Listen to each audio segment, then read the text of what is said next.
Hi. ఉండడం అనే మాటని ఇంగ్లీష్లో ఎలా చెప్పాలి? ఉండడం అంటే ప్రస్తుతం ఉండడం కావచ్చు, గతంలో ఉండడం కావచ్చు, భవిష్యత్తులో ఉండడం కావచ్చు. మనం ఎప్పుడైనా ఎక్కడైనా ఉన్నాము, పలానా చోట్న ఉన్నామని చెప్పాలంటే ఇంగ్లీష్లో మనం బీ ఫార్మ్స్ యూజ్ చేస్తాం.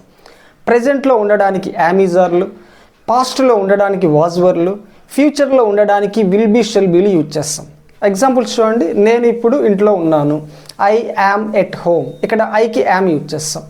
వారు గ్రౌండ్లో ఉన్నారు, they are at the ground. So దేకి ఆర్ అనేటువంటిది యూజ్ చేస్తాం. ఆమె హైదరాబాద్లో ఉంది, she is in Hyderabad. She కాబట్టి ఈజ్ అనేటువంటిది యూజ్ చేస్తాం.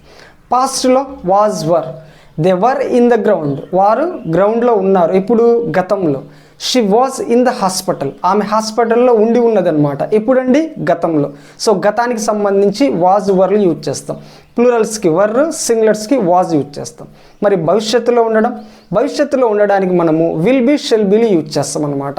నేను రేపు హైదరాబాద్లో ఉంటాను, I shall be in Hyderabad tomorrow.